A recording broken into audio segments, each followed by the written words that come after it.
Do you ever think like networking is not your thing? We're going to change that narrative right now because I'm telling you, turning those fears into your superpowers is going to be amazing, especially for us in the Latino community. And that's exactly what I want to share about. Imagine every hello, every hola turning into an opportunity for growth and opening doors, which is the whole goal of networking. Okay. So I am ready to share some killer tips that are going to change the game for you.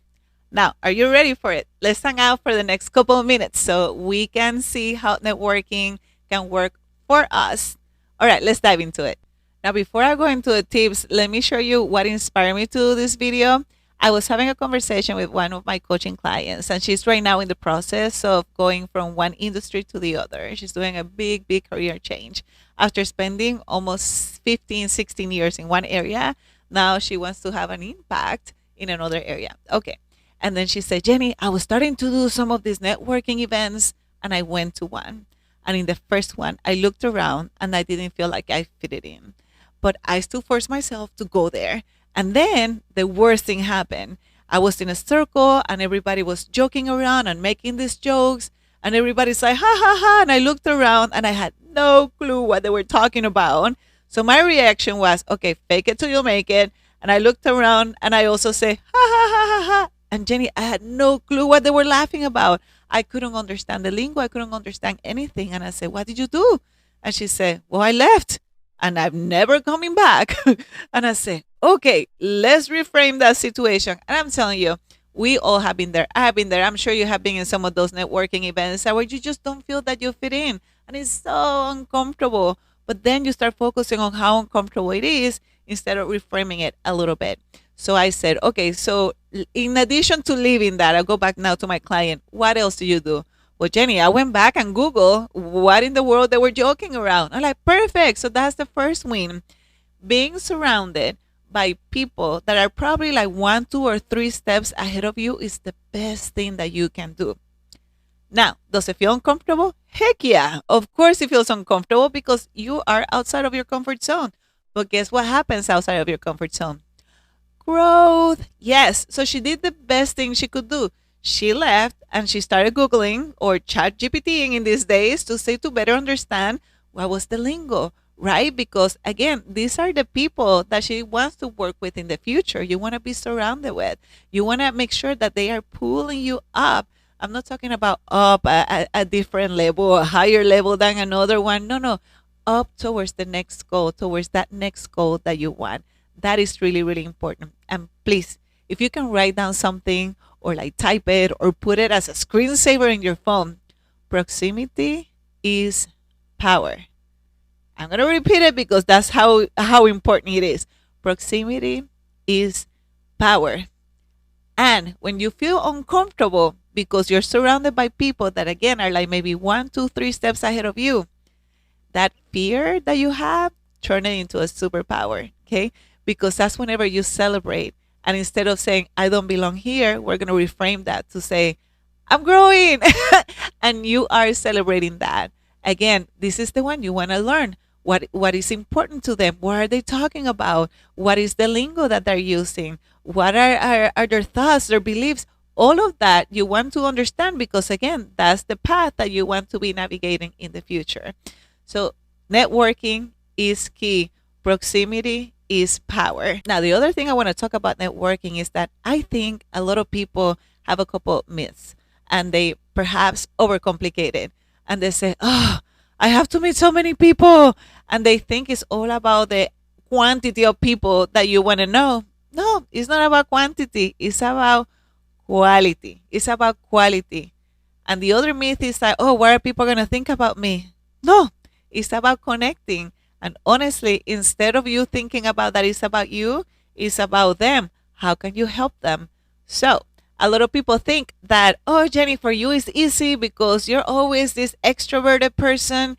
And I'm telling you, I may be a little bit extroverted just because I'm, I don't know, a person who is at a very high energy many times. But when I'm in a situation where I'm surrounded with people that are 2, 3, 4 steps ahead of me, a little bit of that fear creeps in. It's natural. It happens to all of us. It's part of life. It's part of growing. Okay.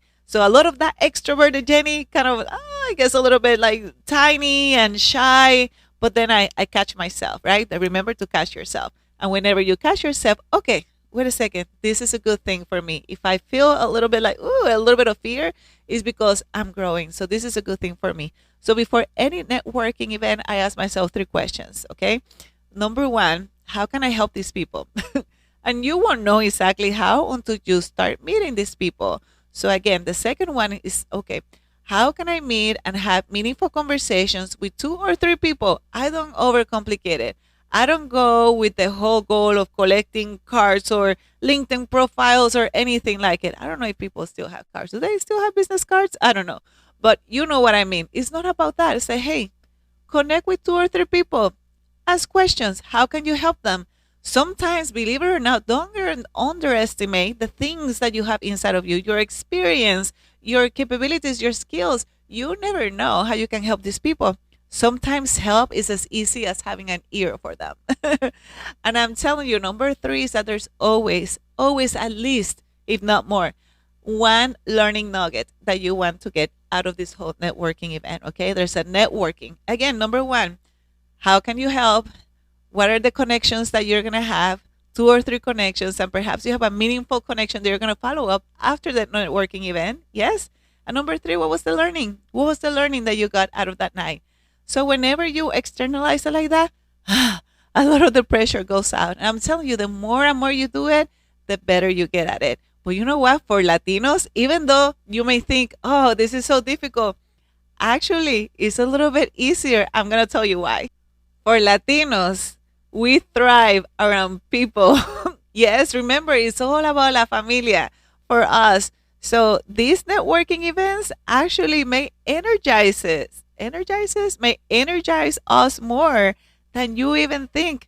We thrive with the energy of people, and that's how we're wired on how we can do things together and how I can help you, how can you help me, how we can help each other. So believe it or not, networking may be a little bit easier than you think once you are in the setting. And I'm going to tell you, maybe the reason you don't feel like that yet is because of three fears that I've seen a lot in our Latino community. Number one, I don't fit in. Ah, Jenny, I was the only Latina, or I was the only Latino, and it just felt uncomfortable. Turn it into a superpower. You're unique. You bring something new.